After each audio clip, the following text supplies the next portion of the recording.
What's up, guys? Welcome back to the channel. It's your boy Dominic Rich, and this will be the first edition of my 8-piece prediction series where I'm going to predict the World Cup groups from A to H, and maybe I'll do a condensed version for those who rather something a little longer and something more condensed. But for now, I want to get the ball rolling, and I want to start with Group A. Guys, if you don't know, my name is Dominic.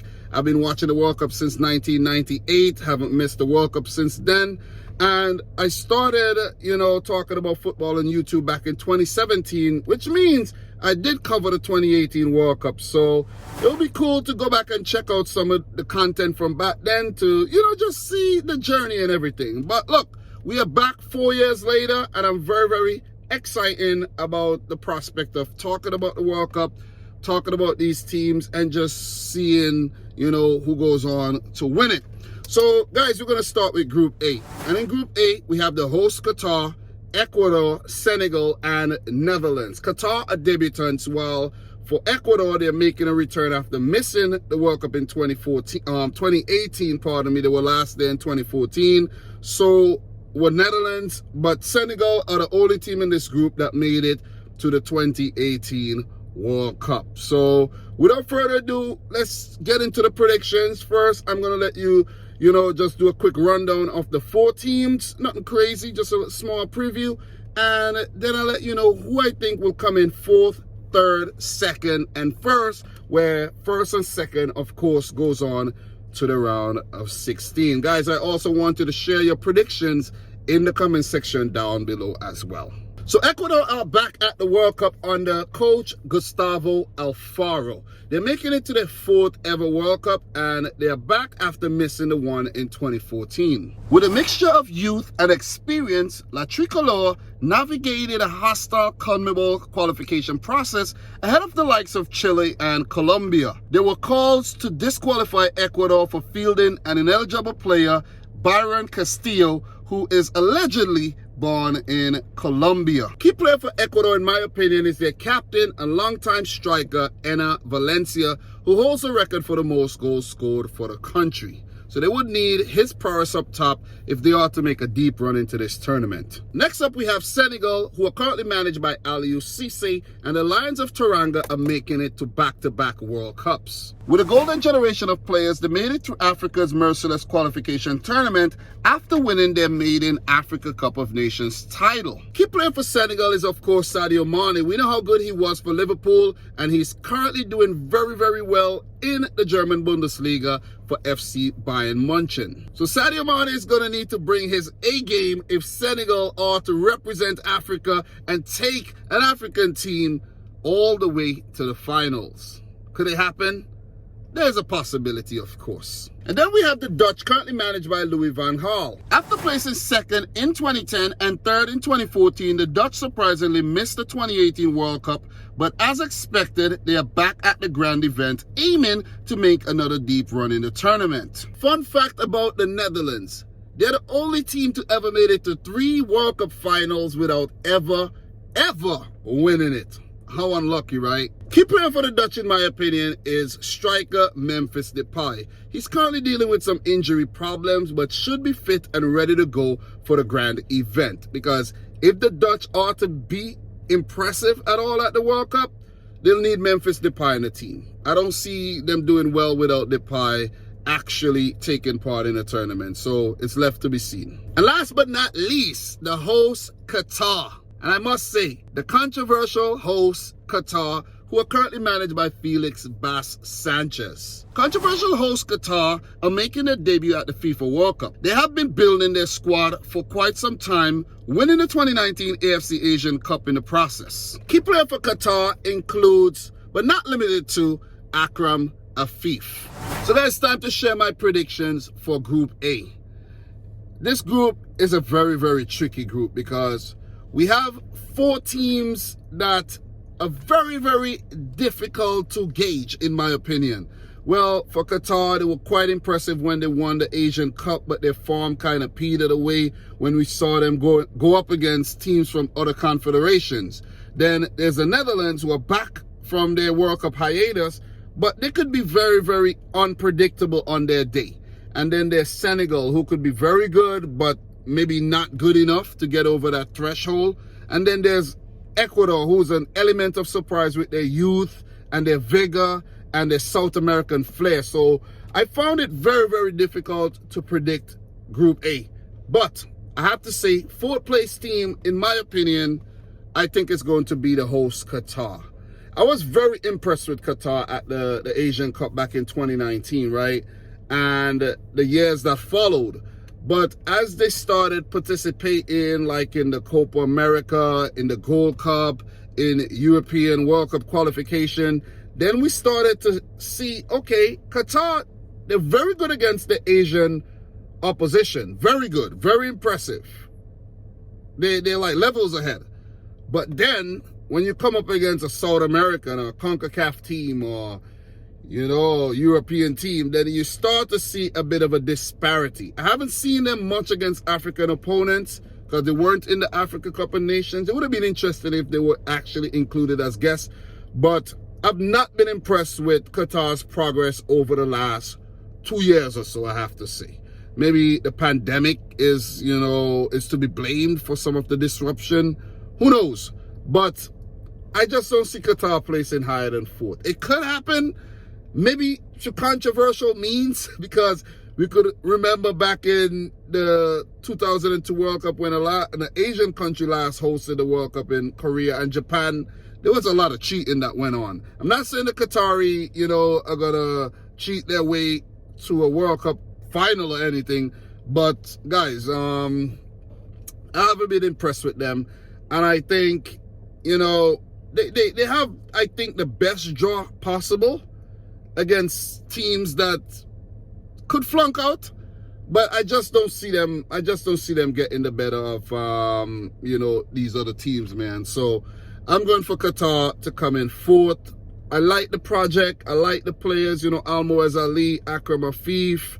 You know, a lot of players that, you know, I knew very, very well, but has since faded away from memory, to be honest, because of their dip in form, to be completely honest. I'm being real.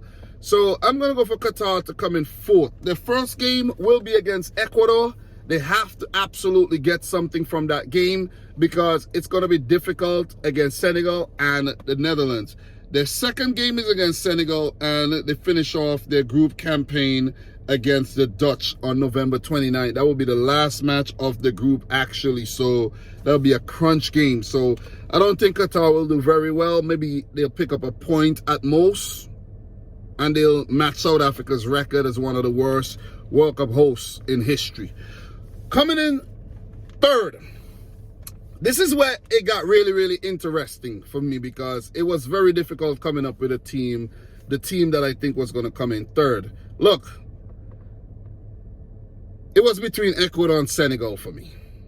And I'm already giving who I think is going to top the group. But it's between Ecuador and Senegal for me. And I just had to go with Ecuador because I just think Senegal has a little bit more quality and they're a bit more settled than Ecuador, where Ecuador has that raw talent. You know what I mean? Guys like Caicedo and Gonzalo Plato and Preciado, you know, Gruezo, you know, Estupinian. They just have a lot of young players and that flair in the team. Enner Valencia holds the team together with his experience. He's only 32. I thought he was older. Gustavo Alfaro came in and did a great job because it's not easy to play in CONMEBOL qualifiers and get to the World Cup ahead of the likes of Chile, who were protesting the inclusion of Byron Castillo, and again ahead of Colombia. So it's very impressive that Ecuador got to the World Cup, but I did predict them to qualify for the World Cup and they didn't let me down. But I just think they're going to come up a bit short here when they come up against the more quality teams of Senegal and the Dutch, because we saw at the back end of the CONMEBOL qualifiers, their form kind of dropped off big time. You know what I mean? They started well and their form just dropped off. So I don't think they're going to do very well at the World Cup. So I'm going for them to come in third. Second, I think it's going to be Senegal. I think this time around, they're going to qualify for the round of 16. The first World Cup they made back in 2002, they did well. They knocked off France. I think they made it to the quarterfinals. But in 2018, they were impressive. They could have made it to the knockout stages. But because of some ill discipline on Senegal's behalf, I think Japan were the team that benefited from the yellow card situation, if I'm not mistaken. And they went through ahead of Senegal. But Senegal, they were good. They were good back in 2018. And I think they're going to be very good again. And this time, they're going to get through to the knockouts. So I think Senegal, they have to win their game against Qatar. I think that should be the easiest game. The biggest game, of course, would be against the Dutch. And the last game is actually against Ecuador. And I think because those teams are actually scrapping it out for that second and third place, in my opinion, that would be massive because that would be the final match day in Group A. And I think it would be a playoff for the knockout round. So I'm going to say Senegal do pip Ecuador to that and come in second. They do play the Dutch first, so they need a good result against the Netherlands. Maybe a draw. But if they start off with a loss, it would be, a lot of pressure getting something against Qatar and getting something against Ecuador, especially if Ecuador do get something, 3 points against Qatar on match day one. And to top the group, in my opinion, guys, I have to go for La Orange, the Clockwork Orange, the Netherlands under Louis van Gaal. I think he recovered from cancer and everything, so that'll be some inspiration for the team to go out there and play for their manager, who has been very, very impressive when at the helm of the Dutch national team. They've been going through a roller coaster time from since 2018 to 2022. They managed to make it back to the World Cup as expected, but we did expect Italy to make it back, and they didn't make it back. So, you know what I'm saying? But the Netherlands did it. And when you look across their roster, very, very, very talented players, man, who play in the top leagues across Europe.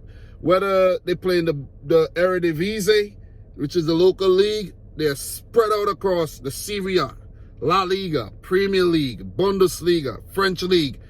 They're there. Top quality players from attack, midfield, defense, quality goalkeepers as well. Who's going to be in goal? Questionable. Maybe it's going to be Pasveer. Maybe it's going to... I don't know who it's going to be, but it's left to be seen. But all I know, it's going to be a star-studded Dutch team that's going to go out there, led by the likes of Van Dijk and Frankie de Jong and Matthijs de Ligt. You have Dumfries and a hordes of young and talented players in that team. And Steven Bergwijn, Berghaus, oh man, Cody Gakpo. It's just so much talent in that team, man. And it would be a shame if they fail to get through to the round of 16. But I think they're going to come good. Whenever it comes to the World Cup, the Dutch, they're on point. They're really, really on point. The last two World Cups they were at, they made it to the final, and they made it to the semi-final. So, there you go, man. I think the Dutch will end up topping this group. They would just a style of play and the attacking mindset and everything, positive mindset. I think they'll get the better of the other three teams in the group, and the Netherlands should go on to top the group. Senegal coming second, in my opinion. Ecuador third. Sorry to all the Ecuadorian fans out there. I'm sorry, but I just don't think you're going to get through to the round of 16 this time around, where they have got through to the round of 16 once, and the other two World Cup appearances, they didn't make it out the group. And last but not least, Qatar, the host, the controversial host, Qatar. So, guys, there you have it. My prediction / preview for Group A of the 2022 FIFA World Cup. I just wanted to do it in a more relaxed environment in my car, and maybe, I'll try other, settings, but maybe I'll be in the studio for the next one. But I just felt like getting the ball rolling with Group A and just getting it done, getting it started. All right, so there's my predictions. Let me know yours. May the best teams win. I will try to do I will do previews. I will do reactions, a few watch-alongs when I'm available as well. So look out for all the World Cup content coming your way. All right, so part one of the eight-part series All right? Thanks for the support.